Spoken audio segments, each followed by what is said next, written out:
O Davis Diniz é professor adjunto na área de Teoria da Literatura e Literatura Comparada da Faculdade de Letras da UFMG e atualmente investiga perspectivas do comparatismo interamericano emergentes das relações bilaterais entre Argentina e Brasil. Ele desenvolveu e concluiu pesquisa de pós-doc na USP e na Universidade de Buenos Aires, com bolsa FAPESP no país e no exterior. Foi bolsista na Fundação Biblioteca Nacional, com pesquisa vinculada ao Programa Nacional de Apoio a Pesquisadores Residentes. É autor colaborador de diversos capítulos e artigos publicados em livros e periódicos editados no Brasil e na Argentina, com destaque para os tomos de História Comparada das Literaturas Argentina e Brasileira. Traduziu obras de Alejandra Pizarnik, Gabriela Mistral e Roberto Alt, respectivamente publicadas no Brasil pelas editoras Relicário e Pinar Livros. O título da apresentação do Davis é A Catábase como Problema da Ficção na Modernidade. E o Vitor da Rosa é professor adjunto de Literatura Brasileira no curso de graduação em Letras e no programa de pós-graduação em Letras e Estudos da Linguagem da UFOP. Doutor em Literatura pela Universidade Federal de Santa Catarina, com a tese sobre a ficção de Machado de Assis. Realizou estágios de pós-doutorado na Universidade Federal de Minas Gerais, na Universidade Estadual Paulista, na Unicamp e em Princeton. Organizou os livros Congresso de Literatura, 4 ensaios sobre César Aira, e Natureza, a Arte de Plantar, com textos ecológicos do poeta Leonardo Frois. Tem interesse em cultura brasileira moderna e contemporânea. O título da apresentação do Vitor é O Pele Pálida nos Trópicos, Aparições do Vampiro na Cultura Brasileira. Eu vou passar a palavra primeiro para o Davis, depois para o Vitor, e aí a gente abre depois para as perguntas. Aqui hoje, né? A minha fala, então, ela gira em torno de uma pesquisa que é recente. Eu apresentei um primeiro esboço dela já para o Hi-Fi, então peço desculpa, sobretudo, ao Sérgio Alcides, Aline e Juliana, que já estão um pouco inteirados do que vai se desdobrar aqui hoje, né? E eu estou dando também um estudo dirigido lá na Universidade Federal de Minas Gerais, onde eu exploro e estou provando também em sala de aula esse assunto da catábase como um problema da modernidade, né? Então, eu vou fazer dois movimentos, assim, um primeiro tentando qualificar esse problema do ponto de vista de precedentes bibliográficos da questão da catábase, vinculado com o problema da mímesis, e no segundo momento eu tento mostrar como eu tenho digamos, lido essa literatura produzida na modernidade, sobretudo a partir da obra do Roberto Bolanho, né? E aí eu vou desdobrar esse segundo tópico ali entre dois livros do Bolanho, O Amuleto e Universidade Reconhecida, né? Então eu passo a leitura do que é a apresentação que eu tenho aqui hoje. A narrativa da catábase, gênero acerca da descida ao inframundo dos mortos, detém expressões de longa duração na literatura planetária. Seus registros primordiais remontam ao primeiro relato épico de que se tem notícias. Ele que o abismo viu, epopeia de Gilgamesh, surgindo como uma modalidade catabática malograda por Enkidu, personagem que desatendera as instruções de Gilgamesh e por isso mesmo não pôde efetivar sua descida ao submundo sumério dos mortos.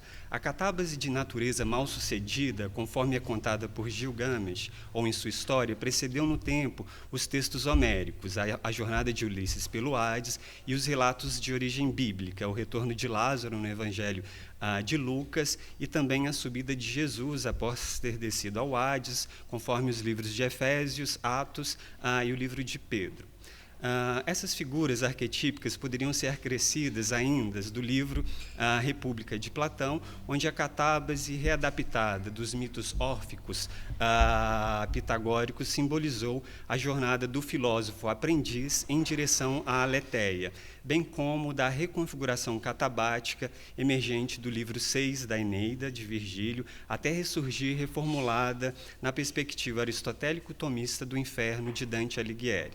Nesse sentido, um olhar retrospectivo de Dante em direção aos clássicos pré-medievais nos permite entender que as estruturas poéticas, bem como as elucubrações metafísicas teológicas ao redor da catábase, apresentam tamanha regularidade a ponto de as narrativas do inframundo configurarem um dos tropismos de maior continuidade histórica nas nossas literaturas. Afinal, sensu lato, toda épica, pelo menos desde Virgílio, traz consigo uma catábase.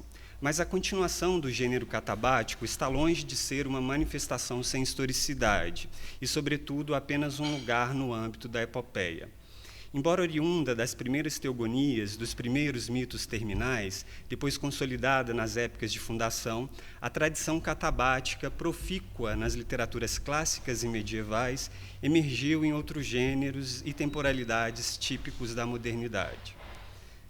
E, apesar de sua atualidade tardia, é incomum em obras teóricas atuais, obras de referência para o estudo catabático neste princípio de século, ir-se além das idades clássicas e medievais rumo ao mundo moderno, época em que também encontramos expressões e até mesmo projetos poéticos integralmente reconfigurados pelo subgênero catabático, como acontece em autores, a exemplo de Baudelaire, Lautréamont, Rimbaud, Conrad, Joyce, Eliot, Césaire, Lispector, Pizarnik, Perlonger e Bolanho, ou até mesmo em obras de maior alcance popular na indústria cultural, como Albo Sobrevivendo no Inferno, dos Racionais, e ainda na série cinematográfica Strange Things.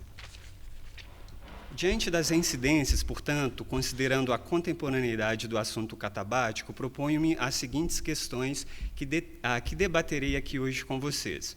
O que as reinvenções da tradição catabática teriam, enquanto parte substancial das ficções da modernidade, a nos dizer de específico quando interpelamos suas manifestações nas literaturas dos últimos séculos, o que, afinal, surge desses sistemas de representação e de suas poéticas de imaginação quanto à relação entre a vida e a morte no âmbito do regime estético das literaturas da época atual. Antes de apresentar respostas possíveis às ressemantizações da catábase nas literaturas da modernidade, gostaria de delinear um panorama, na verdade um panorama muito breve, a respeito da indagação bibliográfica do problema que procuro enunciar aqui. A catábase como suplemento da mímesis, quer dizer, um artefato de sustentação da ficção representativa, enfim, um dispositivo poético mediante o qual poderíamos pensar as intersecções de natureza material e as codeterminações imaginárias entre o mundo dos vivos e o reino dos mortos em plano de imbricação histórica, estética e política. Me parece determinante recuperar, nesses termos, o princípio daquilo que Erich Auerbach propôs com o conceito de figura, definido pelo ensaísta alemão como resultado de uma visão figural. Por meio de sua interpretação do regime de cosmovisão figural, a partir de fontes heterogêneas da patrística, Auerbach denominou um processo ideológico destinado a produzir um nexo de natureza vertical, ou seja, uma visão estruturante da história baseada no juízo divino e, portanto, orientada pela entelequia do acontecimento omnitemporal, algo que teria se organizado a partir da ideia de finitude escatológica do mundo terreno em direção à perfeição do reino do Deus cristão. Entendida dessa maneira, a figura, nos termos auerbachianos, seria a anunciação no campo epistemológico da medievalidade cristã, de uma profecia real ou forma que prenuncia o futuro. Vale dizer, o saber concreto e realista de algo que ainda não ocorreu, mas que implacavelmente ocorrerá. Essa natureza sugênere do trabalho de transfiguração da entelequia divina em história terrena não apenas teria sido determinante nos campos litúrgicos da patrística, mas substancialmente estruturante dos campos políticos e artísticos, tendo sua expressão maior, segundo ainda Auerbach, na obra de Dante Alighieri, conforme o filólogo alemão defende desde a publicação de sua tese, publicada em 1929, intitulada Dante como poeta do mundo terreno, assunto que ressurgiria no final da década de 1940, no capítulo 7, Farinata e Cavalcante, do arquiconhecido livro Mimesis, de 46. De acordo com Auerbach, portanto, a estrutura poética dantesca estaria demarcada pela visão figural originária do cristianismo enquanto imperativo do saber medieval, de orientação aristotélica tomista e cuja finalidade seria conceber em espessura profética uma realidade histórica. Apesar da orientação figural, quer dizer, teleológica e, em certa medida, histórica, o poema de Dante inovaria quanto à forma de representação da realidade terrena, trazendo à superfície textual características que, segundo Auerbach, apresentariam os primados modernos da representação literária, entre eles a mistura de estilo para abordar um tema sacro e o multilinguismo mostrado, nos dizeres de Auerbach, como a matéria da vida concreta na Terra, mostrando como a matéria da vida concreta na Terra estava implicada no destino final do homem. E assim, gradualmente, descobriria a condição pedestre da vida humana que, com o declínio da metafísica da patrística, emergindo de Petrarca e Boccaccio, bem como se concretizando a partir de Montaigne, Shakespeare e, sobretudo, da tragédia classicista francesa do século XVII, segundo Auerbach, tomaria, ou melhor, tornaria o espaço histórico da representação literária uma estrutura inteiramente terrena e autônoma, ao dar vazão ao processo de secularização gradual que ele denominou de descristianização, uma das características da era da autonomização da vida prática e cotidiana. Mas mesmo em épocas descristianizadas do realismo mimético, oriundo do processo de secularização das literaturas da modernidade ocidental, reemergem entre nós produções de poéticas terminais. Algumas décadas após Auerbach, por exemplo, Frank Kermode denominaria as recessivas poéticas terminais da modernidade de ficções do fim. Conforme o seu livro, O Sentido do Fim, estudo sobre a ficção, ou melhor, sobre a teoria da ficção, originalmente publicado em 1966. O pensamento neoapocalíptico, em linhas gerais, teria brotado, segundo o crítico britânico, como meio narrativo destinado a produzir sentido em épocas de crise frente ao desencantamento do mundo e ao espanto da finitude da vida humana em dimensão terrena. E essas ficções finalistas, mesmo após a secularização, seguiriam apresentando uma figura de inteligibilidade estrutural e estruturante quanto à nossa mundividência da modernidade tardia.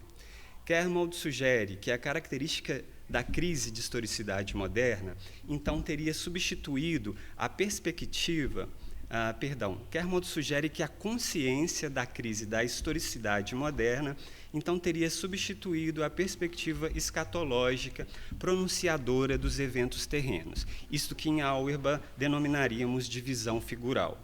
E por tudo isso, o Apocalipse teria tomado lugar, então, da profecia, especialmente quando o tom profético escatológico é absorvido e reconfigurado pela dramaturgia shakespeariana, assim como, muito tempo após o ciclo elisabetano, por exemplo, viria a caracterizar o mitema terminal produzido por Eliot em A Terra Devastada.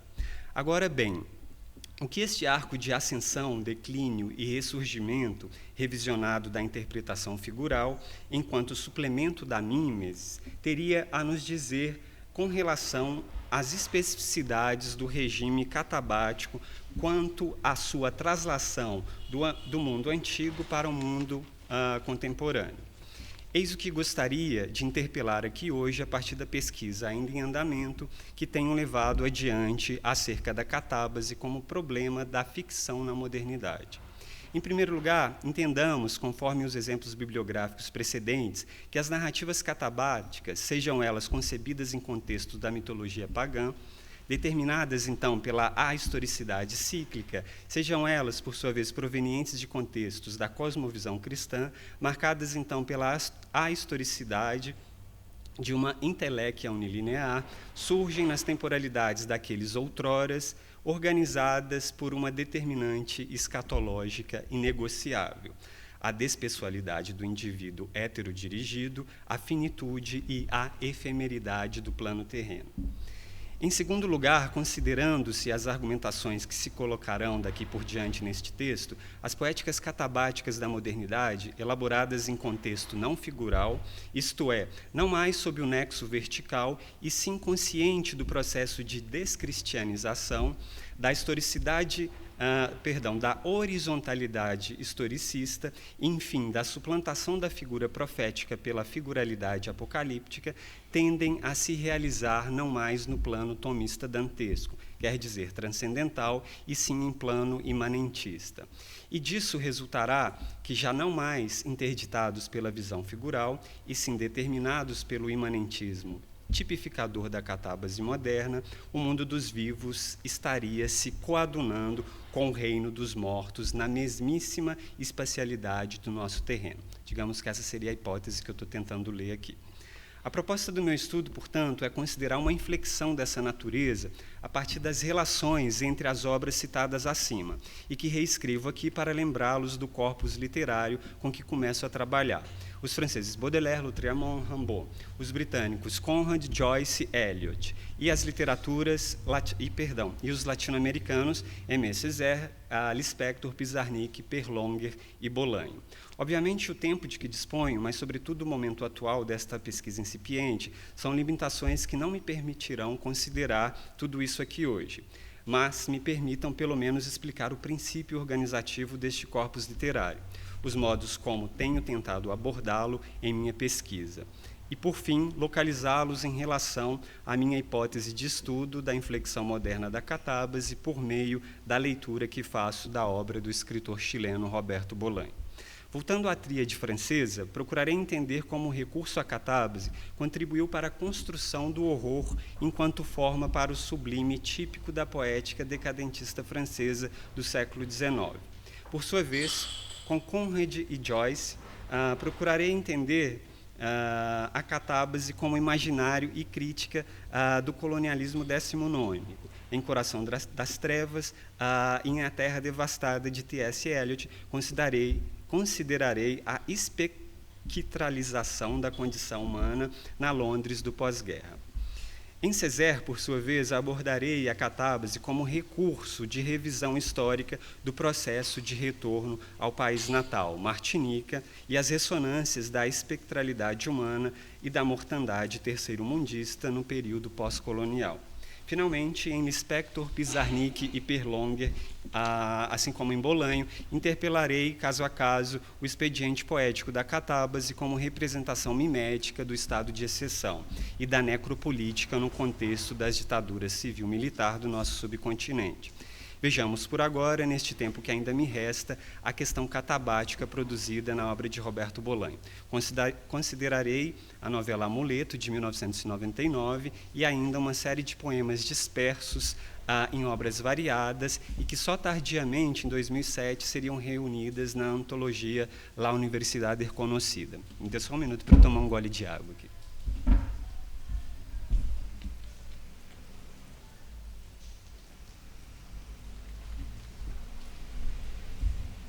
Então, eu começo com a frase que justamente inicia Amuleto, né? Esta será uma história de terror, será uma história policíaca, um relato de serie negra e de terror. En el fondo, é a história de um crime atroz. Assim começa Amuleto, uma das últimas narrativas que Bolaño chegará a ver publicada em seu tempo de vida. A novela sucedeu o premiado livro Os Detetives Selvagens, de 1998. Ambos os livros estão integrados, conforme é típico do encaixe de bonecas russas por trás da obra bolaniana, que, de livro em livro, tratou de nos enredar em uma trama total.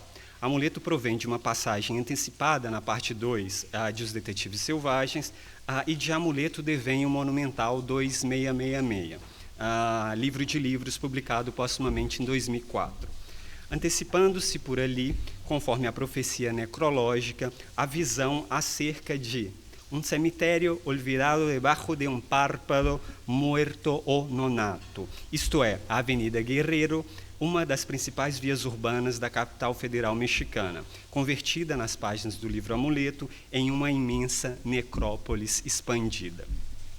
Tal visão, como todo o restante da novela, é relatada por Auxílio Lacaturri, né? Já que a gente está no âmbito do real e do fictício, essa Auxílio é a versão ficcional de Alcira, uma poeta uruguaio que, de fato, padeceu desse confinamento dentro de um banheiro da Faculdade de Letras da UNAM, e ali, dentro dessa tomada do campus pelas tropas militares, ela passou esse confinamento se alimentando supostamente de papel higiênico e da água que tinha disponível ali. Na novela, então, essa Alcira se chama Auxílio Lacaturri, mulher de idade mediana e poeta uruguaia exilada, né, da ditadura uruguaia no DF mexicano. Auxílio sobrevive no desterro trabalhando como diarista na casa de intelectuais espanhóis exilados no México, e entre cujos pertences, precisamente na boca de um jarro de flores, ela, Auxílio, acredita ter encontrado as portas do inferno. Essa é uma expressão que está literalmente no livro. O relato de Auxílio, que se encaminha para um registro final produzido em tom elegíaco, configura um testemunho em clave fictícia destinado a narrar o colapso geracional de estudantes mexicanos e operários, entre eles residentes estrangeiros, todos aspirantes a poetas malditos neovanguardistas, os quais, em setembro de 1968, encontravam-se sob a condição de manifestante contrário aos Jogos Olímpicos durante a violação da autonomia do campus universitário da UNAM por tropas militares, prenúncio tétrico do que, semanas mais tarde, se realizaria com as novas atrocidades cometidas pelo Estado mexicano, efetivadas no dia 2 de outubro daquele ano, e que receberia o nome de Massacre de Tlatelolco, não? Muito lembrado aqui pela apresentação da Luciene, né?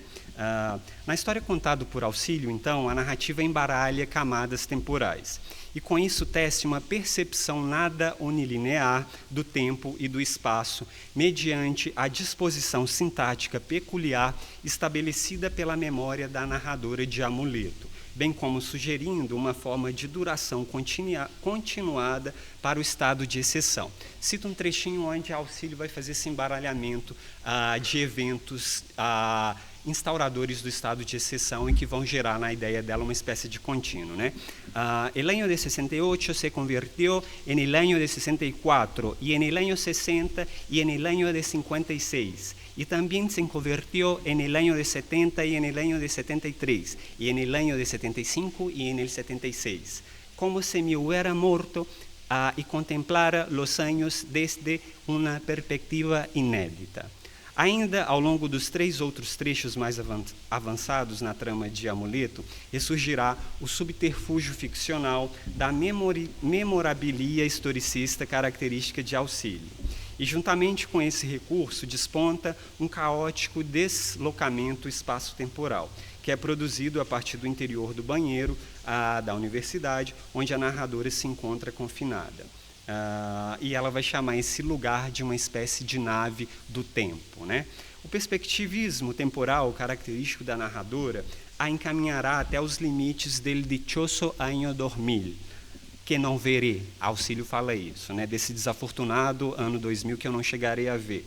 E daquela enumeração e superposição de períodos históricos referentes a diversos regimes de exceção instaurados em variados territórios latino-americanos, deliberadamente desordenada em sua catalogação do tempo não unilinear, resultará uma maquinação narrativa capaz de aguçar no leitor olhos para um sintoma traumático manifesto na percepção temporal do estado contínuo do horror. Se Auxílio é a personagem que constrói enredos mediante as fragmentações da memória, dos restos da experiência de vida, criando um relato testemunhal apesar da precariedade material, a despeito do horror com que convive, essa dimensão de consubstanciação do mal banalizado, enfim, se ela então se faz a narradora a despeito da imersão em zonas escatológicas, Arturo Belano, por sua vez, surge como uma personagem que se silencia ao retornar da experiência traumática vivida no Chile. A meados de 1973, ele, Belano, abandonara temporariamente o DF mexicano a caminho de Santiago, cogitando levar forças pessoais à resistência em defesa do governo democrático de Salvador Allende, que se encontrava sob alerta frente ao golpe militar em curso no país de origem de Belano. Quando Arturo retorna ao México, passamos a vê-lo ensimesmado, inserido em uma perplexidade incontornável, obliterando assim qualquer fio de eloquência. Isso se explica pelo fato de se ter experienciado, durante o retorno chileno, derrotas e decepções, concretizadas pelos 8 dias que Arturo Bellanho passou na prisão a partir de janeiro de 74, data em que retorna à cidade do México. E por isso seu semblante, embora muito jovem, não será outro senão sorumbático, sempre destituído de força verbal que o habilite a narrar a morte convivenciada. Auxílio sublinha a mudez de Arturo, vinculando precisamente à paródia dos viajantes catabáticos primordiais, Ulisses e, ato seguido, Virgílio, autor responsável pela transição da tradição grega para o mundo latino, bem como o próprio Dante. Eu leio outro trechinho para a gente ver essa configuração da releitura catabática aqui. Quero dizer, todos esperavam de alguma maneira que ele, Arturo Belano, abriera a boca e contara as últimas notícias do horror, pero él se mantenía en silencio. Pensaba que Arturito Belano, por ejemplo, que cuando regresó al DF comenzó a salir con otros, no ya con los jóvenes de México, sino con gente joven, más joven que él, mocosos de 16, 17, 18, y luego conoció a Ulises Lima, y comenzó a reírse de sus antiguos amigos, yo incluida, a perdonarles la vida, a mirarlo todo como si fuera él Dante, y acabara de volver del infierno. Que digo el Dante como si fuera el mismo Virgilio. Un chico tan sensible comenzó a fumar marihuana, vulgo mota, y a trasegar con sustancias que prefiero no imaginármelas. Estando Bolanho, então, aquém de qualquer possibilidade relatorial, portanto, não existiria de sua parte nenhuma manifestação de gênero discursivo a configurar verbalmente uma volta dos reinos infernais após regressar emudecido ao México. E isto, na verdade, configura uma inflexão catabática típica da modernidade literária. De uma perspectiva formal, tecnicamente bem conseguida, a catábase surge entre os gregos e prossegue assim também entre os latinos, sob a condição de um gênero discursivo destinado ao relato daqueles que, sublinho, ainda vivos, desceram aos reinos subterrâneos dos mortos e, sublinho novamente, necessariamente vivos, dali voltaram. Não lhe sendo possível deixar efetivamente o mundo dos mortos, Arturo, ao retornar de Santiago para o DF, a necrópolis instaurada sob os acúmulos dos regimes de exceção, nada mais teria a relatar. Quem se compõe em amuleto um relato de sobrevivência, após começar sua narrativa nos contando de uma boca del infierno, descoberta em um vaso de flor, é Auxílio. É ela que narra a temporada infernal a partir do entrelugar da vida e da morte, entrecruzando a sua história pessoal, conforme o início da trama, até abrir-se para a mudez traumática de Arturo, e, por fim, recorrendo a modulações de discursividade catabática, ela nos apresenta um plano multitudinário capaz de encampar a jornada de jovens espectrais. Esse é o final da novela. Ela vê uma espécie de uma manada de jovens espectrais que caminham como uma espécie de hecatombe ao encontro do abismo ali.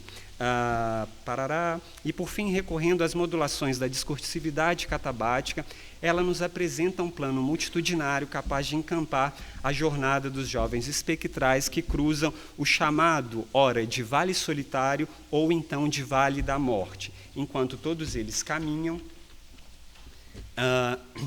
em direção ao abismo. Assim como para Montezuma não mais foi possível narrar após Cortés, tanto quanto para Atahualpa não mais houve narratividade possível após Pizarro, igualmente como para Teodoro Adorno seria um ato bárbaro seguir escrevendo poesia após Auschwitz, Arturo Belano, impossibilitado de narrar o terror, ou melhor, o horror produzido com a necropolítica latino-americana, cala-se diante da experiência traumática. Concomitantemente a essa interdição elocutória da linguagem, altera-se em Belano também a sua rede de sociabilidade. Dali por diante, ele passará a frequentar o grupo de jovens espectrais que formam a geração infrarrealista. É um nome de uma primeira agrupação poética ao qual o Arturo Belano e também, por desdobramento, o próprio Roberto Bolanho, cujo nome é um anagrama para esse Arthur Belano das páginas ficcionais aqui, né? Essa geração infrarrealista, então, produzia formas de vidas precárias por meio da imersão no que eles chamam de rede de alcantarixas, não literalmente uma rede de esgoto, né? Onde se encontrava o mais sujo e ali onde o mais imundo dos jovens poetas não podia fazer outra coisa senão vomitar. A consequência, portanto, será um silêncio inegociável, ou, quando muito, a comunicação por meio da linguagem pré-linguística, enfim, a visceralidade grotesca como recurso final, já não mais lhe sendo possível encontrar uma forma de narrativa inteligível ou qualquer outro relato realizável dentro de uma boa ordem sintática, senão apenas o comunicado regurgitante da própria sujeira humana, da mistura radical de um mundo destituído de racionalidade e categorias estéticas plausíveis sob a condição de exceção humanitária. Eu passo para a parte final, então, a Universidade Desconhecida, cito um trechinho também emblemático do que eu estou procurando nesse livro. Em los murales de uma nova universidade chamada Infierno, ou algo que poderia ser uma espécie de inferno pedagógico. Não? Universidade Desconhecida, para quem não está ambientado na obra do Bolanho, é, digamos, o termo que ele usa para esse mundo da vida não institucional que ele e a sua geração tiveram que habitar por conta dos exílios, dos estados de exceção instaurados. Então, eles são figuras sem, digamos, aclimatação documental, né? São ilegais, então eles têm que se formar num mundo aquém da institucionalidade. Nas páginas da Universidade Desconhecida, por sua vez, damos com a imagem do inferno pedagógico em estado de apoteose da catábase bolaniana.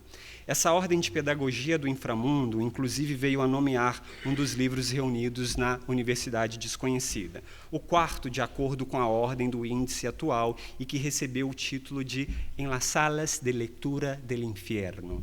De modo geral, as imagens infernais presentes na Universidade Desconhecida e que ditam ali um outro lado do biografema, da mundividência catabática na obra de Bolanho, não mais Arturo, e sim San Roberto de Troia, um outro apodo, né, um outro renomeamento que o Bolanho se dá ali, poderiam ser lidas a partir da seguinte esquematização.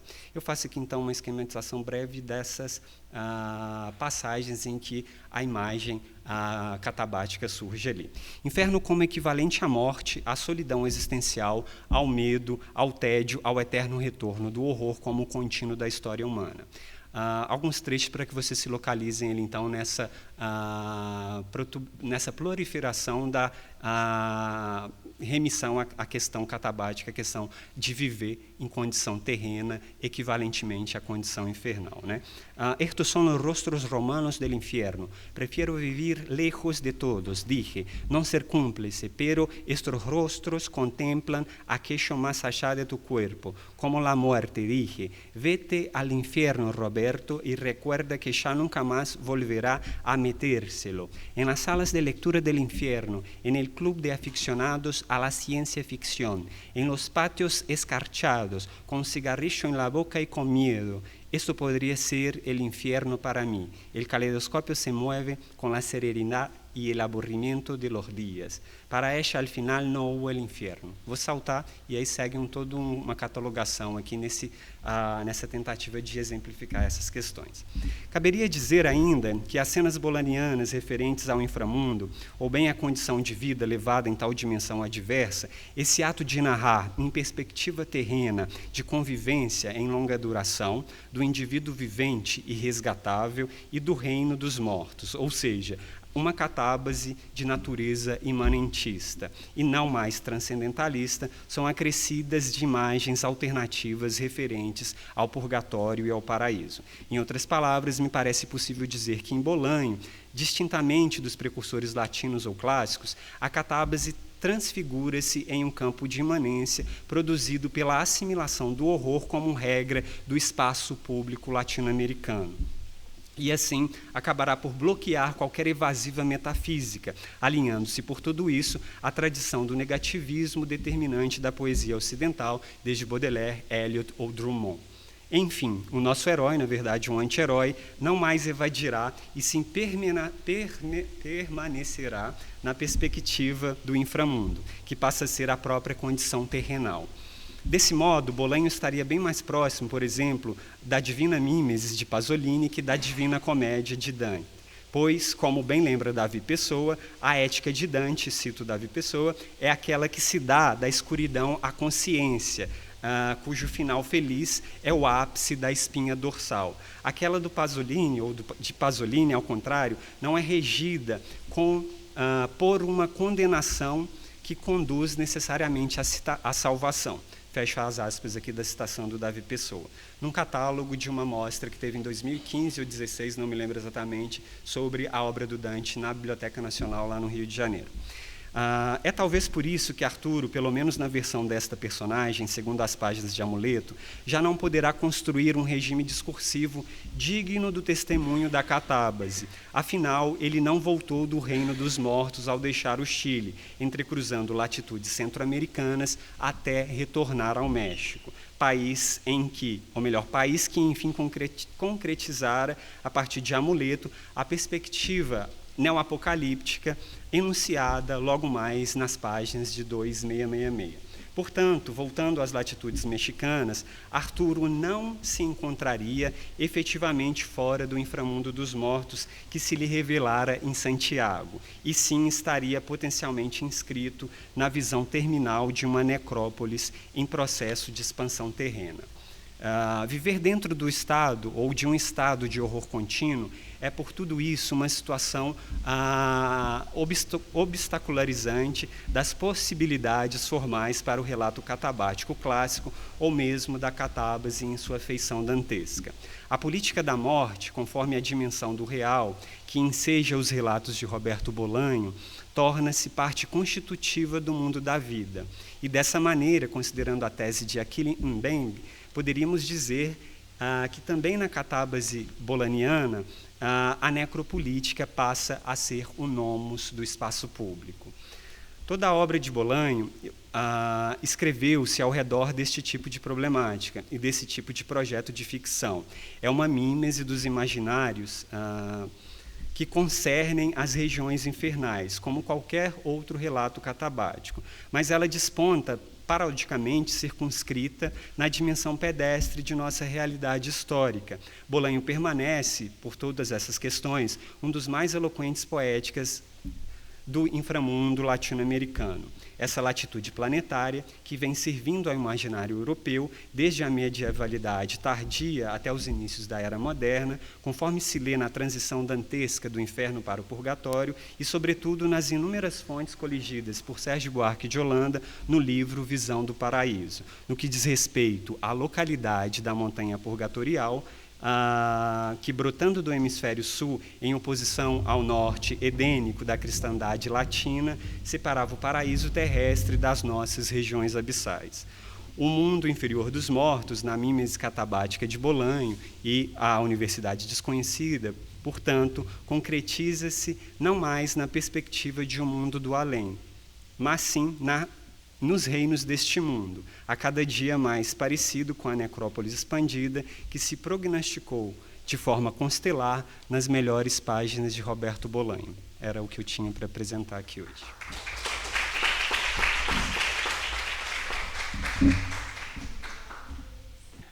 Quando fui chamado pelo Emílio para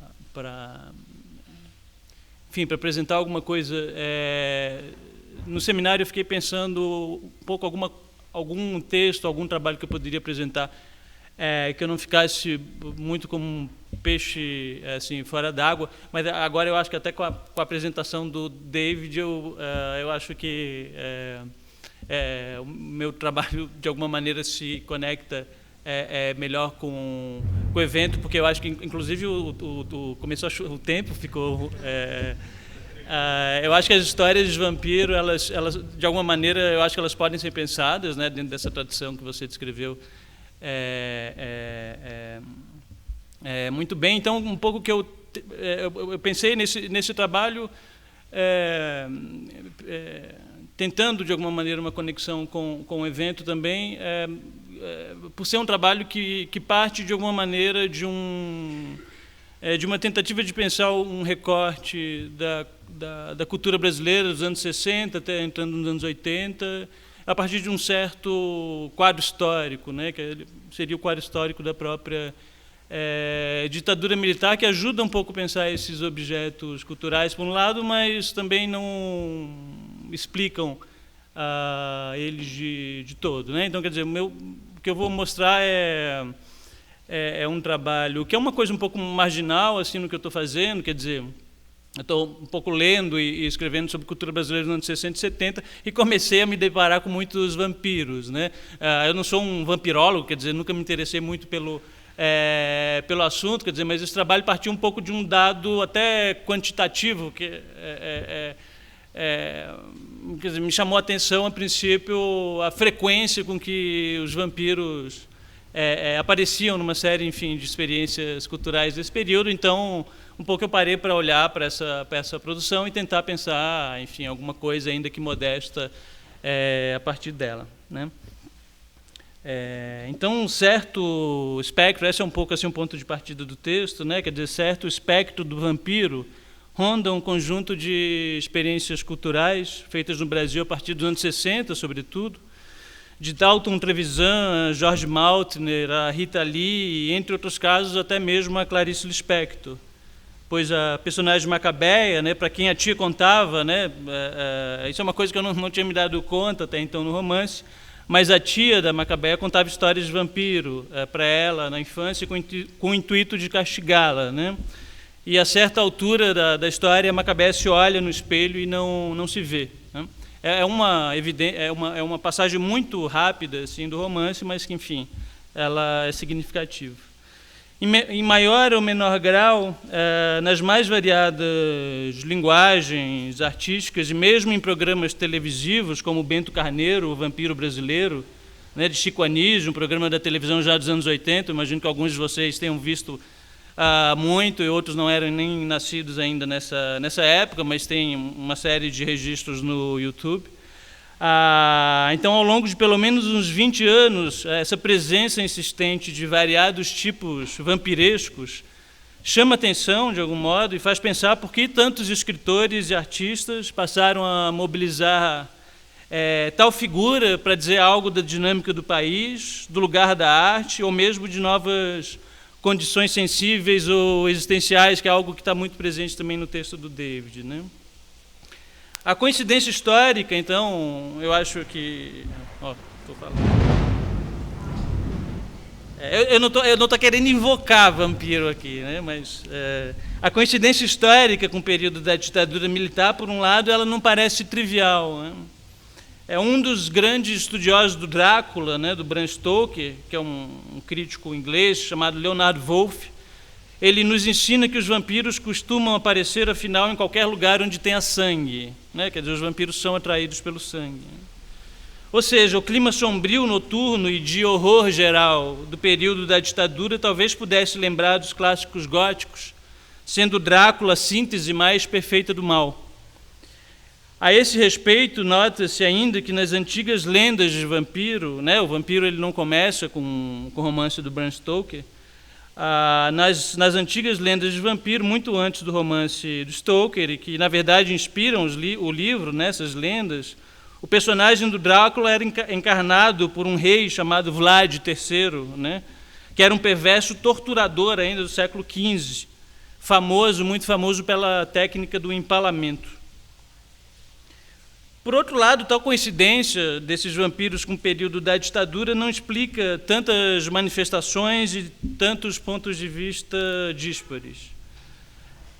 Nesse sentido, a relação dos artistas com o imaginário em torno do Drácula pode ser mais ambígua e complexa do que à primeira vista pode parecer, oscilando entre a repulsa, o deboche, a atração e até o fascínio. A imagem do Drácula na cultura brasileira do período é bastante variada e causa interesse, portanto, pelos mais diferentes motivos. Em certos momentos, como nas obras de Dalton Trevisan, do poeta Sebastião Choalete, até do cinema do Ivan Cardoso, a figura do vampiro ela vai além da mera tematização, além do mero assunto, e chega a se consolidar como uma figura-chave de um programa literário. O Shoah Leite, por exemplo, vai dizer no poema Duas Visitas que a minha real Penélope era Drácula, né? Um verso do Sebastião Shoah Leite, né? Poema que remonta, segundo as evidências, a um diálogo do poeta, uma visita que o poeta faz a Ana Cristina César, né? Em que ele comenta, que recebe, na verdade, o comentário da Ana Cristina sobre o seu Black Book, né? Que ele faz referência a isso no poema, que é o livro Antilogia, que contém uma série grande de poemas vampirescos, né? No caso desse livro, até a programação visual é o livro que ele se refere, essa é a primeira edição, né? Quer dizer, em geral, esse livro ele é lido pelas obras completas do Sebastião Shoah Leite, que foi reunida depois pela COSAC em parceria com a CEP, se não me engano, mas essa é a primeira edição do livro. O Black Book, por exemplo, portanto, que ele menciona no poema, e que aparece já na orelha essa imagem aí de um dos vampiros clássicos do cinema, que é o Bela Lugosi. Eu estou com esse livro aqui, quem quiser ver depois. O projeto de O Shoah Leite, da poesia do Shoah Leite, se estende ao livro seguinte, Isso Não É Aquilo, quer dizer, o projeto vampiresco, né, eu digo, que conta também com poemas que fazem referências... Na verdade, tem vários poemas nesses dois livros, eu vou mostrar só dois. E esse é um poema que faz uma referência, de fato, muito direta, que está presente no livro Isso Não É Aquilo, né? Em que ele chama Complan, né, de Nosferatu, lamento de Nosferatu. A questão do lamento ela vai ser bastante presente em várias manifestações depois, principalmente nas canções, em que ele, na verdade, vai narrar aí o poema a partir se comportando de fato, quer dizer, como se fosse o próprio vampiro, né?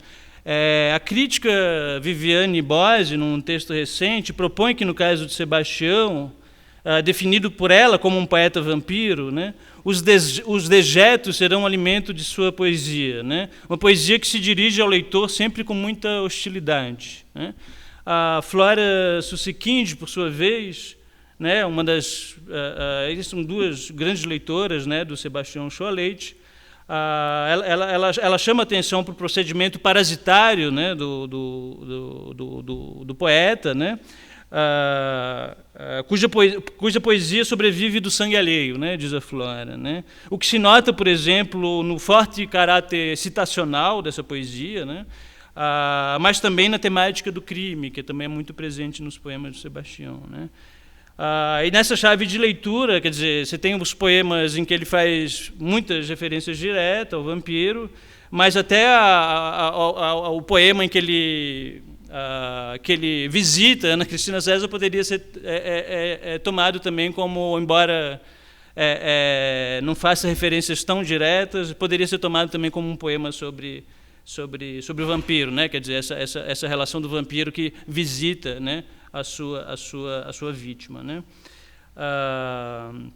Bom, até mesmo nas menções mais circunstanciais desse período, do período da ditadura militar, a exemplo do que ocorre em A Hora da Estrela, que é um romance de 77, o vampiro chega a mostrar as suas asas, ao sugerir, nesse caso, uma importante característica da personagem Macabeia, que é a própria invisibilidade, né, dessa personagem, oriunda da dificuldade do reconhecimento de sua imagem no espelho, e que vai além, que nesse caso vai além, eu diria, da mera coincidência histórica, né? Quer dizer, o pano de fundo da ditadura militar já não oferece aqui mais grandes chaves de leitura do problema, né? Eu trouxe aqui a citação do romance de Clarice, uma coisa de 3 linhas, né? Quando o narrador diz que a Macabeia olhou-se maquinalmente no espelho, que encimava, né, que estava acima da pia imunda e rachada, cheia de cabelos, o que tanto combinava com sua vida. Pareceu-lhe, né, que o espelho baixo e escurecido não refletia imagem alguma, né? Então é um caso em que a Macabé de fato se olha no espelho e não consegue se ver, né? E aí eu lembro que meses antes, na verdade, da publicação da Hora da Estrela, Clarice havia entregado à sua editora a tradução que fez de Entrevista com o Vampiro, né? Que é o best-seller da autora estadunidense Anne Rich, que estreava na literatura naquele mesmo ano de 77. Né? Esse romance, na verdade, até as edições que a gente lê hoje são, salvo engano, a mesma tradução da Clarice Lispector até hoje. Bom, o Vampiro de Curitiba, do Dalton Trevisan, é outro que ocupa um lugar de relevo nesta galeria de vampiros, né? E que conta ainda com vampiros que se espalham no mesmo período pelos filmes de Ivan Cardoso, pela célebre canção de George Maltner, Vampiro, que é uma canção que, na verdade, que o Maltner compõe originalmente em 58, mas ela vai sendo gravada ao longo dos anos 70. Em poemas da Maria Lúcia Alvim, um poema, na verdade, de Maria Lúcia Alvim, que eu vou mostrar, e até num poema bem esquisito do Carlos Drummond, um poema que está que eu não vou mostrar esse poema, mas é um poema que está num dos últimos livros dele, é o Amor Natural, né? Os poemas eróticos, pornográficos do Drummond. Mas voltando ao caso do Trevisan, né, do Dalton Trevisan, a figura vampiresca, ela não apenas se apresenta como chave de leitura crucial para toda a obra do autor, e isso vários críticos mostram, mas também esse livro é importante porque ele inaugura, né, uma abordagem do vampiro que prepondera depois no Brasil, que é a abordagem paródica, né, ao adaptar o tipo gótico, né, aos jeitos nacionais, ao jeito brasileiro, dando uma boa avacalhada no Conde da Transilvânia. Né? A Bárbara Bannon, a crítica literária norte-americana, ao se referir ao livro do Trevisan, ela chega a falar de um estilo ironicamente gótico. Né? E outro leitor da sua obra, José Luiz Matias, saiu com um trocadilho, um artigo sobre o tema, que resume a questão à sua maneira. Né? O tal vampiro seria um vampiro trevisânico e não mais um vampiro transilvânico. Né? O Nelsinho, né, quer dizer, que seria aí o protagonista do Vampiro de Curitiba, o vampiro trevisânico, portanto, é um tipo de galã barato, né, que ele anda pelas ruas de Curitiba, às vezes de ônibus, em pleno horário do rush, né, usando calça e camisa de mangas curtas, ou no máximo um paletó para bem impressionar. Se ele vê um botequim, ele entra para beber uns conhaques, e no meio de um gole e outro se admira de relance no espelho. Né? O oposto de Macabé, portanto, além de um contrassenso total, né, se tratando de um vampiro. Como o próprio personagem reconhece, quando ele pergunta desde quando se reflete a imagem do Nosferatu. Né? Isso é o próprio Nelsinho se pergunta quando ele vê a sua imagem. Quer dizer, ele se vê como um vampiro, mas, ao mesmo tempo, ele tem a sua imagem refletida no espelho. Né? No entanto, em seus desejos, né, nos desejos desse personagem, e sobretudo em sua repelência, né, é um personagem absolutamente repelente, né, o personagem de Nelsinho, né, que é tratado às vezes como herói na narrativa, outra ironia do Dalton Trevisan, ele também guarda algo de Drácula, né? Por exemplo, a imaginar uma mulher que ele assedia pendurada de cabeça para baixo e esvaída em sangue. Né? Isso ele próprio descreve num dos contos do livro. Né? Pois, afinal, ele filosofa, no fundo de cada filho de família dorme um vampiro. Né? Essa é uma filosofia do Nelsinho. Né? Como Drácula, o Nelsinho persegue as mulheres pelas ruas em busca de sangue, em seu caso, pelas ruas da capital paranaense, onde procura não só sangue, mas também relações sexuais, procura sexo. Né? Outra crítica que se dedicou muito ao trabalho do Dalton, a Berta Waldman, a pesquisadora talvez que mais tenha se dedicado à obra do Trevisan no Brasil, ela argumenta que os seus personagens, né, forjados no espetáculo ridículo do cotidiano, são também como vampiros, na medida em que reduzem o outro, né, no caso as mulheres, a meros objetos de consumo. Né? E é o que ocorre também com o Drácula do Bram Stoker, por exemplo, que vive da morte, né, do sangue do outro, mas em diferentes condições, né, por diferentes meios e em diferentes condições. Né. No caso da ficção do Trevisan, a Waldman chega a falar de uma espécie de discurso vampiro, né, a expressão dela, que só se afirma, né, esse discurso só se afirma ao reproduzir outros clichês, né, por exemplo, nas figuras do cafajeste, do malandro, que são estereótipos aí da masculinidade nacional que o Trevisan, de alguma maneira, se apropria para construir, né, o seu vampiro. Né. Seria possível pensar, nesse caso, né, em uma espécie de uma leitura da antropofagia, mas uma espécie de antirritual antropofágico, né, do Nelsinho, do Trevisan. Uma espécie de antropofagia de sinais trocados, né? Pois se na antropofagia devora-se o outro para se modificar, né? Quer dizer, realizando uma espécie de metamorfose, segundo aí as leituras clássicas da antropofagia, né? Que propõe, portanto, um profundo interesse na alteridade no outro, né? Na mordida do vampiro acontece exatamente o contrário disso, né? Quer dizer, suga-se o sangue alheio, na verdade, para permanecer igual, para permanecer o mesmo e para tornar o outro também mais do mesmo, né? A paródia do vampiro, ou mesmo a avacalhação com a figura aristocrática do conde, né, que se adapta e se modifica em solo brasileiro, tem outras consequências de nosso audiovisual, né? 2 casos exemplares, mas não os únicos, são o Nosferatu no Brasil, filme de 1971, do cineasta underground Ivan Cardoso, que fez vários outros filmes de vampiros depois. Tem um que eu fui ver ontem, As 7 Vampiras, que é um horror total. Um horror no sentido do próprio gênero, né? No qual, no Nosferatu, no Brasil, o próprio Torquato faz o papel do vampiro, né? Quer dizer, imagem, inclusive, do poeta que se tornou muito conhecida. E o outro caso, um caso mais da cultura de massa, é a série que eu já mencionei do Bento Carneiro, O Vampiro Brasileiro, né? Humorístico do Chico Anísio, que foi altamente popular na televisão ao longo dos anos 80. Esse é o filme do Ivan Cardoso, Nosferatu no Brasil, e essa é uma das imagens que eu gostaria de comentar. No filme do Ivan Cardoso, cujo vampiro toma água de coco nas areias de Copacabana, vestido de capa vermelha e sunga, e é o Torquato Neto, né? O clima de terror dá lugar ao terrir, né? Terror para rir, segundo a feliz expressão de Haroldo de Campos sobre a obra do Ivan Cardoso. Filmado de dia, né, é como se o excesso de sol, a nossa tropical melancolia, para citar os versos do próprio Torquato, funcionasse como um antídoto ao clima sombrio do país e uma antítese ao próprio gênero gótico.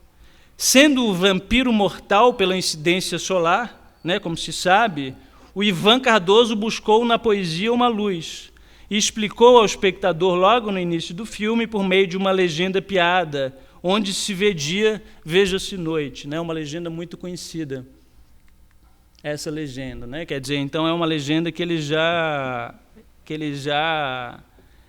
apresenta ao espectador no começo do filme, né? Isso porque filmado tinha uma questão técnica também, né? Quer dizer, filmado em Super 8 era impossível rodar cenas noturnas, né? Ou seja, o Nosferatu no Brasil, desde o título que acentua um outro lugar, né, ou um lugar ao sol para as experiências do vampiro brasileiro, parece parodiar não apenas o personagem de Stoker, mas grande parte da tradição cinematográfica que se dedicou a representar o Drácula com ares fidalgos, né? Desde a filmagem expressionista de Murnau, de 1922, até as produções estreladas por Bela Lugosi, né, que o próprio Sebastião apresenta no livro dele, e Christopher Lee, né, a famosa também a montagem do Drácula de 1958. Né? Ao todo, dizem os especialistas, eu fui pouco estudar essas coisas, né, mas os especialistas dizem que são mais de 200 adaptações do Drácula na história do cinema. Né? Então, aqui algumas imagens do Drácula. Esse é o Drácula do Murnau, expressionismo alemão. Esse é o Bela Lugosi, né? Você vê que, no caso, o vampiro sempre tem ares nobres, né? Quer dizer, que é uma uma tradição, né, das histórias de vampiro. E, por último, o Christopher Lee, né? Já o Bento Carneiro, né, o vampiro de Chico Anísio, aquele que vem do aquém e do além e donde tiver os mortos, como ele diz em toda a abertura do programa, é uma espécie de palhaçada total, né?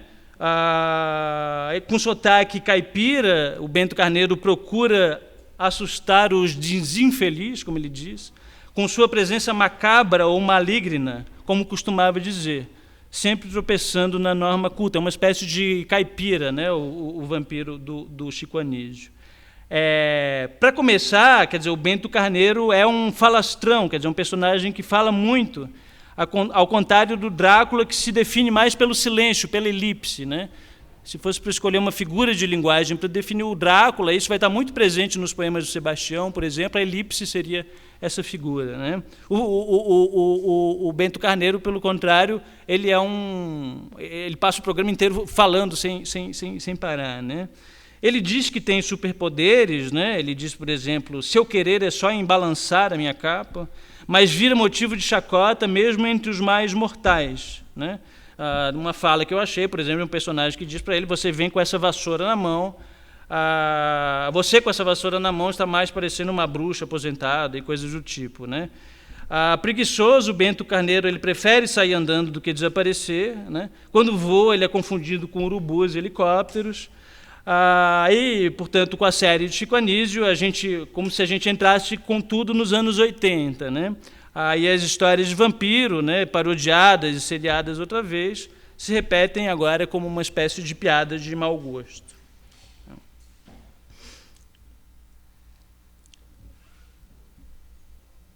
No final dos anos 70, mais especificamente em 1979, 79 e 80, duas composições de artistas mulheres convocam a presença do vampiro, dirigindo-se a ele em tom sexual, mas também ambíguo. Em A Rosa Malvada, livro de 1980, da Maria Lúcia Alvim, uma poeta que teve recentemente a sua obra completa editada, encontra-se um poema chamado Nosferatu, poema publicado quase ao mesmo tempo da célebre canção de Rita Lee, A Doce Vampiro, que sai num disco de 79. Em ambos os casos, e nisso as letras se parecem, o vampiro se apresenta como uma figura essencialmente erótica, né? Aspecto que é amplamente explorado nos clássicos cinematográficos, né? E crucial também para entender o livro do Bram Stoker, né? A ponto de um crítico britânico, Daniel Fasson, classificar Drácula como um dos romances mais eróticos de toda a literatura inglesa. No poema de Alvim, esse é o vampiro brasileiro do Chico Anísio, esqueci de mostrar. Esse é o poema da Alvim. Vou dar um tempo para vocês fazerem a leitura enquanto eu tomo um gole de água.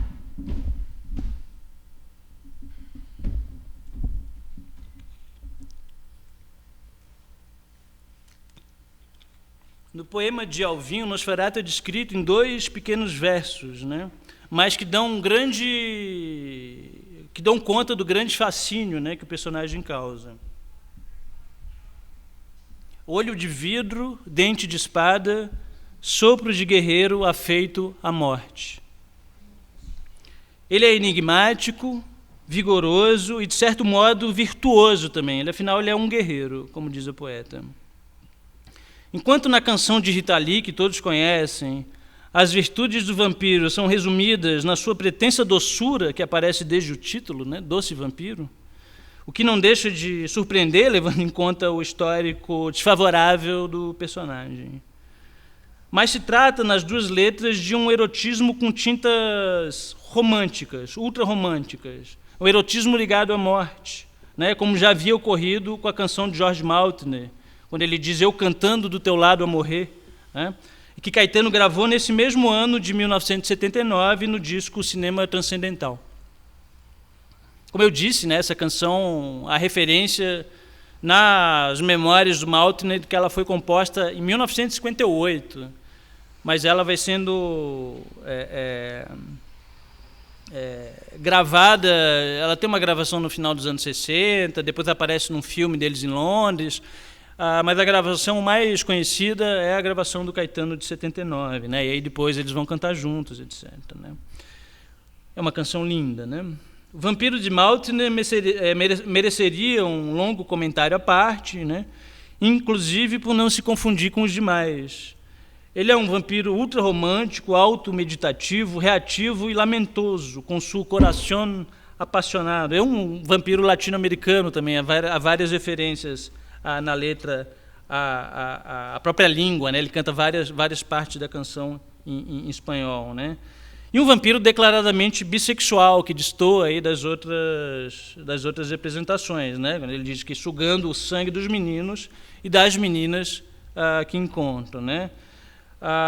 E quase tudo nele é desolação e amargura, né? Daí que o objeto amoroso receba no fim da canção essa definição tão bela quanto sinistra, né? Quando ele diz que você é o estandarte da agonia, né? Em suma, ou brinda-se a morte e o sangue é servido como licor, né? Diz a canção de Rita, ou se derrama um jeito de morrer, como no poema de Alvim, ou morre-se de amor enquanto canta. Em outro poema do mesmo período, Pequena Estética, Sebastião Choaleite faz também uma associação entre amor e morte, mas em chave totalmente distinta, irônica, que é esse poema aqui, que é um poema que eu adoro também, e é super engraçado.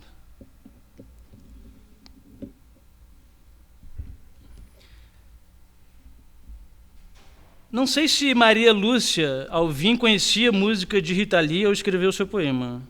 Provavelmente conhecia devido ao sucesso instantâneo do disco de 79, que vendeu mais de 500 mil cópias em poucos meses. Pois, apesar de tais semelhanças com a canção, o poema de Alvim apresenta também um forte contraponto em relação a ela.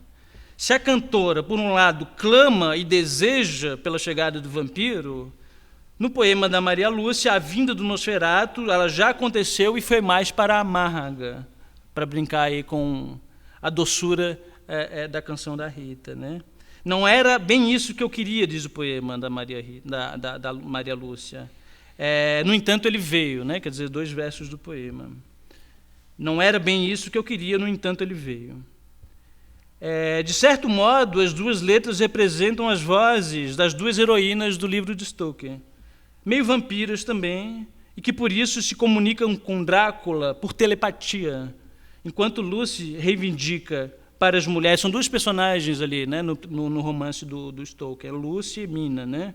Enquanto Lucy reivindica para as mulheres maior liberdade, inclusive sexual, daí que a personagem não tenha um bom desfecho dentro da moral puritana do romance, a Mina, por outro lado, é mais sóbria e circunspecta, mais vitoriana, portanto, né? Se a gente quisesse fazer uma aproximação esquemática, a Mina seria Maria Lúcia Alvim e a Lucy seria a Rita Lee.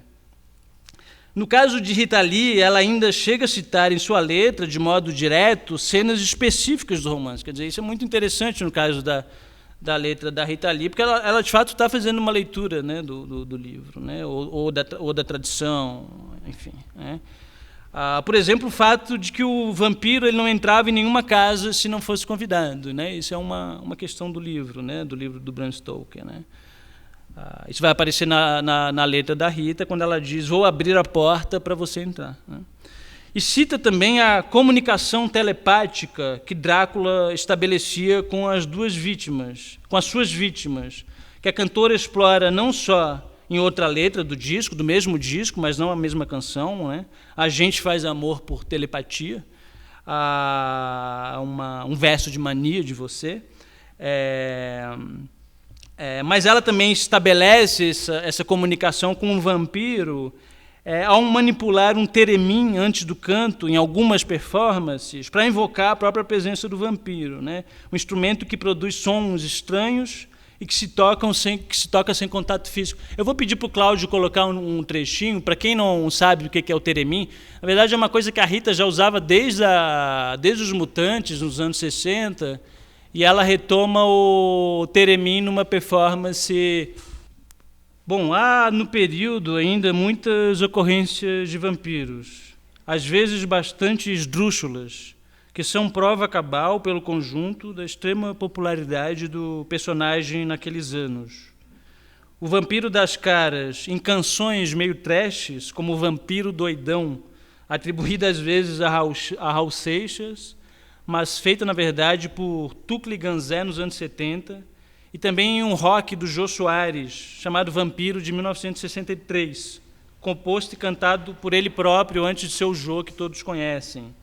Em filmes da porno chanchada, esse aqui eu fiz questão de trazer, que é esse filme aqui, que eu fui ver por dever de ofício, pela pesquisa brasileira. É um filme que eu só achei no Xvideos, eu não achei em nenhuma outra fonte.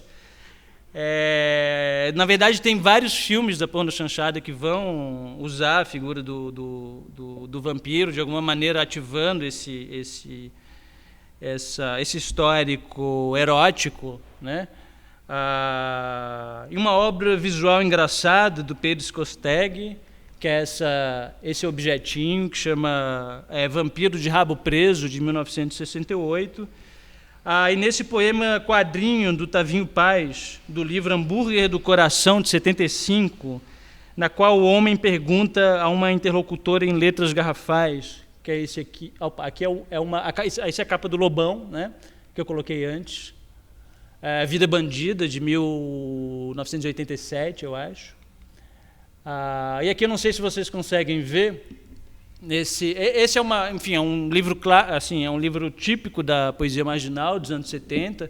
Então ele vem embalado nesse envelope com vários papéis soltos e tem todo tipo de material que vocês podem imaginar.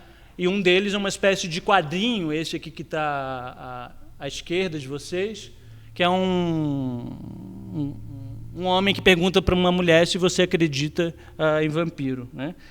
O poema do Tavinho, ele não diz a resposta, né? Mas, como diz o ditado, pero que lo sai, né? Era isso, gente. Obrigado pela atenção de vocês.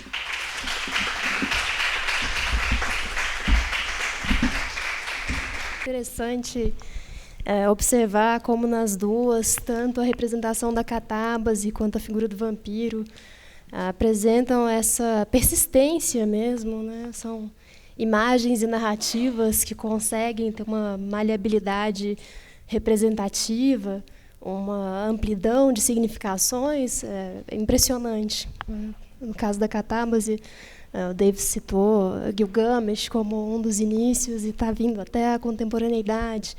E você, embora tenha trabalhado mais no cenário brasileiro, pôde aí mapear diversas significações atribuídas para essa figura do vampiro, né? De figura do sanguinário, assassino, essa coisa cômica da última chanchada.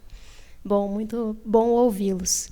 Em razão do avançado da hora, eu vou abrir mão da minha pergunta e vou passar diretamente ao público para que vocês possam fazer as considerações de vocês. Para o Vitor, que é muito legal a apresentação, fica, digamos assim, insinuado no que você trouxe, né? Uma série de associações, digamos assim, com as tramas políticas, culturais brasileiras. Eu não sei se você dá esse passo, se te interessa, né? Elas podem parecer muitas vezes excessivamente deterministas, assim, né? De uma coisa meio de reflexo. Bom, mas de qualquer modo, eu acho que a especulação é um caminho até para a negação das possibilidades, né? Quer dizer, o vampiro é esse sujeito meio sem identidade, né? Ou cuja identidade não se reflete. Bom, sabemos da relevância dessa temática, né? Na literatura brasileira. Não sei se você pensou alguma coisa por esse caminho, assim, né? Imaginei outras possibilidades, não sei se elas são pertinentes. Queria te escutar, talvez, falando um pouco disso. Inicial, né, que partiu um pouco dessa experiência de juntar essas coisas e olhar um pouco muito conduzido pelas próprias obras ainda, né? Quer dizer, um pouco olhar para essas obras e ver o que elas dizem, que é uma coisa, enfim, que eu gosto de fazer, quer dizer, entender o problema um pouco pelo tipo de sentido, pelo tipo de significado que as próprias obras dizem, um pouco orientado por elas. Eu acho que tem um pouco essa... Eu não avancei muito ainda, mas eu acho que dá para avançar. Em hipóteses um pouco mais, não sei, mais arriscadas. E tem um pouco essa coisa do pano de fundo da ditadura militar, quer dizer, que é uma coincidência e que está ali, de alguma maneira, presente. Eu acho que talvez essa ideia ela poderia ter um pouco algum tipo de construção mais hipotética, de pensar que essa seria, de alguma maneira, não digo uma resposta, quer dizer, mas um pouco identificar na figura do vampiro um tipo de imaginário a partir do qual se pode lidar com a experiência de viver no país, etc., né? Eu acho que... Por exemplo, parece que lembra assim, um pouco a vizinha da poesia marginal também, né? Esse modo de lidar com a cultura de Marx. Claro, claro. E eu acho que o vampiro aí, quer dizer, isso eu tento mostrar um pouco, né? Quer dizer, ele não dá para fazer uma leitura única dele, né? Quer dizer, você vê que ele tem vários tipos de apropriações muito, muito diferentes. Isso eu achei uma coisa interessante, de modo que eu acho que, quer dizer, tem algum tipo de complexidade aí, né? No sentido de que bom, por um lado, a gente é um pouco atraído pela ideia de pensar quase o vampiro como ali dentro da tradição marginal, como quer dizer, o vampiro é uma figura marginal, né? Nesse sentido, é uma figura da marginalidade, uma figura da noite, que eu acho que um pouco dá conta, alegoricamente, de uma produção da época, né? Mas o mais difícil, o mais interessante é que ele não é só isso quando a gente olha para essas obras, né? Ao mesmo tempo, por outro lado, aqui eu faço um pouco uma autocrítica, eu acho que o vampiro, nesse momento, isso é uma coisa talvez que eu tenho que pensar um pouco melhor ainda, ele não é também uma figura só brasileira, porque o vampiro, nos anos 60, ele entra numa... ele passa a ser uma figura pop, para dizer assim de uma maneira resumida, e não só no Brasil, quer dizer, ele é uma figura pop no Brasil, mas também em outros lugares, né? Mas eu acho que isso não impede de pensar a singularidade. Eu acho que, por exemplo, a questão paródica eu acho uma questão muito brasileira, eu não consigo ver tanto em outras tradições, né? Enfim, eu acho que... mas eu queria mais era te ouvir, a gente pode conversar depois, eu queria mais era te ouvir. Como é uma coisa que eu estou começando, né, a fazer, eu ainda tenho dúvida se é alguma coisa que dá para ampliar, em que medida que é possível ampliar isso. Então, inclusive, eu estou recolhendo, eu acabei de receber uma mensagem de uma amiga que leu, ela pediu para eu mandar o texto e tal, mandei para ela falou que tem um filme da Lígia Pape sobre vampiro, que é uma coisa que ainda não tinha. Então eu estou recolhendo, se alguém souber de vampiros dessa época, eu quero me infame depois. Duas perguntas que eu vou tentar resumir também. Primeiro, Davis, você falava de poéticas catabáticas modernas descristianizadas, né, em que a verticalidade da relação com o além, né, se tornava mais horizontal, né, e daí você descrevia depois a passagem, né, de uma catábase transcendente para imanente, né, que eu achei interessante como hipótese crítica. E a minha pergunta é se você acha que é útil pensar essa mudança, né, e essa aproximação, né, entre o mundo terreno e o mundo dos mortos, né, e essa horizontalidade, né, para imaginar uma espécie de deriva suicidária, né, no imaginário político contemporâneo, né, e até formas de aceleracionismo, né, de que já se falou aqui também, né, uma postura do tipo, é isso mesmo, né, o mundo é um horror, né, então vamos acelerar o fim, né, vamos apressar, né, essa chegada do fim, né, dado que o que há é só isso e mais disso mesmo, né? Então, passado um momento assim mais triunfal do negacionismo climático, por exemplo, e chegado um momento que fica mais difícil, né, negar a mudança climática, o passo seguinte é dizer, bom, então, se é isso, então... E, Vitor, para você, você fez uma aproximação num momento entre vampirismo e antropofagia, né, que eu achei bem interessante, e que você lê como uma antropofagia de sinais trocados, né? Hã? Né? Você falava que no vampirismo, né, se suga o sangue do outro para se manter o mesmo, né, enquanto na antropofagia a economia seria outra. Eu me perguntava se não seria possível pensar também nas semelhanças, né, ou seja, usar o vampirismo para ler a antropofagia como uma espécie de vampirismo também, né? Então, desde as vanguardas históricas brasileiras, né, mas também a tradição, né, antropofágica brasileira, também como contendo um movimento próximo disso que você descrevia, né? Então, sugar o outro para manter as coisas como elas estão, né? Então, ainda que isso se apresente como uma forma de transformação do mesmo. Né? Faz sentido? Bom, Marcos, obrigado. No ônibus a gente conversava e eu falava que a alegria poder contar com você, que seria meu interlocutor ideal, pela questão dos apocalíptica que você tem trabalhado e também por você ser uma das figuras no Brasil que primeiro lê em Bolanho, né? Pode ser útil, mas eu estou tentando ver em outra perspectiva, Marcos.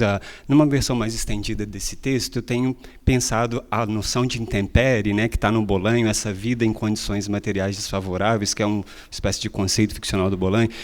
Eu tento ver esse catastrofismo, essa coadunação do mundo dos mortos com o mundo dos vivos, não como um negativismo, mas sim como um vitalismo, ou seja, é um mundo cada vez mais restritivo de condições materiais adequadas para a condição da vida, mas essa poética infrarrealista ela também é uma maneira de subsistência no sentido de uma supervivência ali também. Então eu acho que ela é um modo realista de encarar uma possibilidade de vida em condições extremas, né? É um pouco parecido com o que você trabalha a partir do Wilderson III, que está lá no Fanon, né? O que há, na verdade, que está no Césaire? O que ainda sobra de interessante? O fim do mundo. Mas não é esse fim do mundo fatalista, esse fim do mundo no sentido de dar um reset, né? Ou seja, vamos levar isso até o ponto de tensão maior para que daí exista e emerja novas possibilidades de repensar essa maneira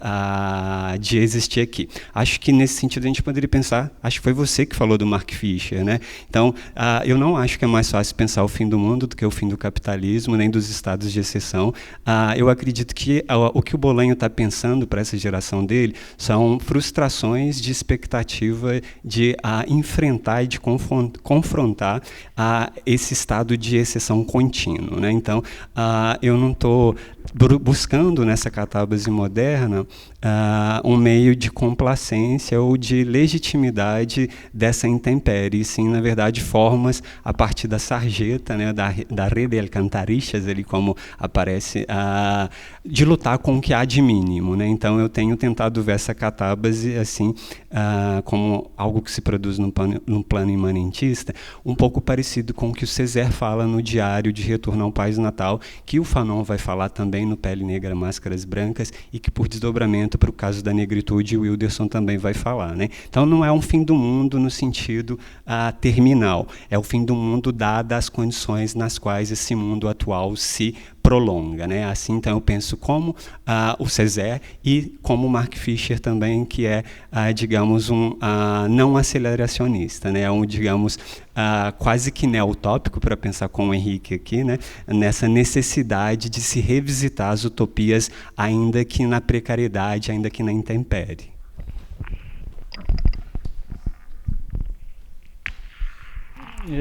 Obrigado pela pergunta.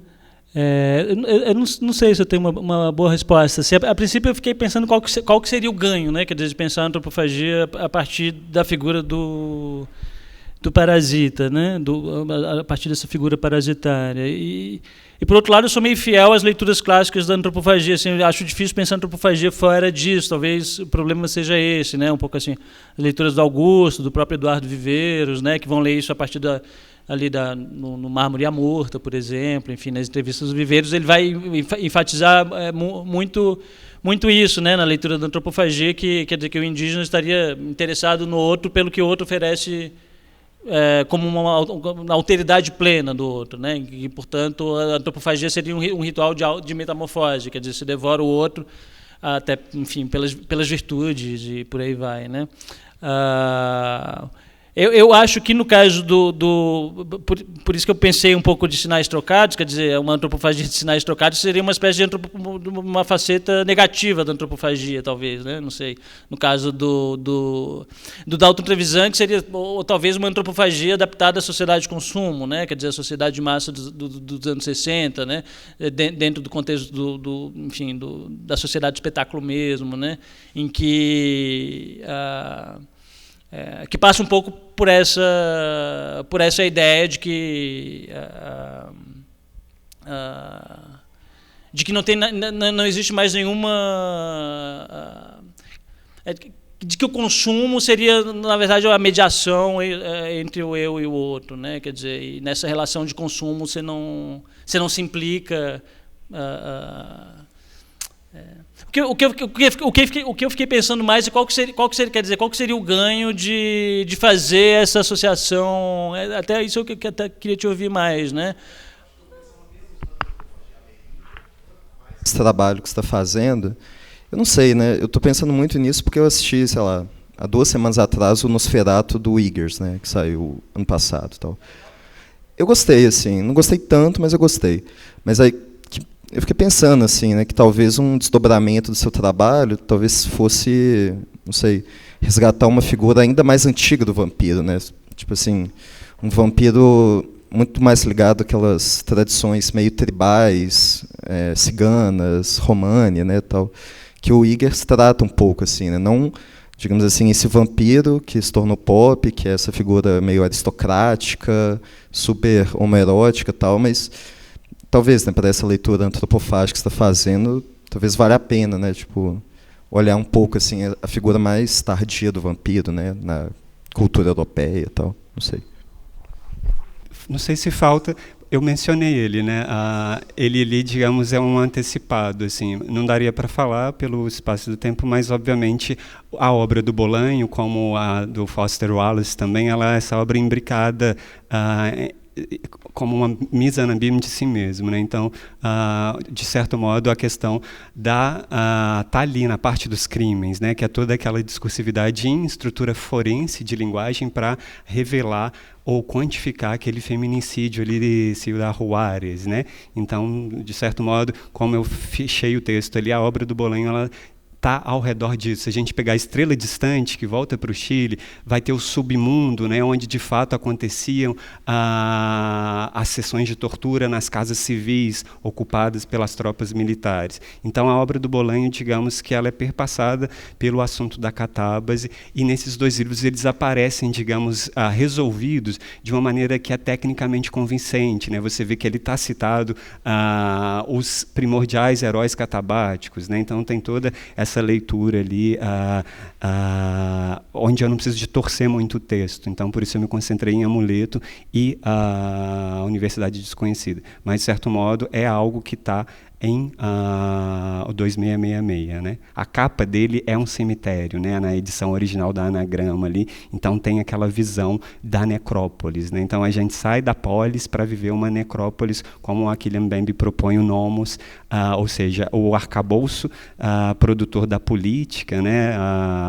Ele se deixou cooptar por uma necropolítica mesmo, assim. Então acho que a obra do Bolanho dialoga um pouco com essa tese do Mbembe ali.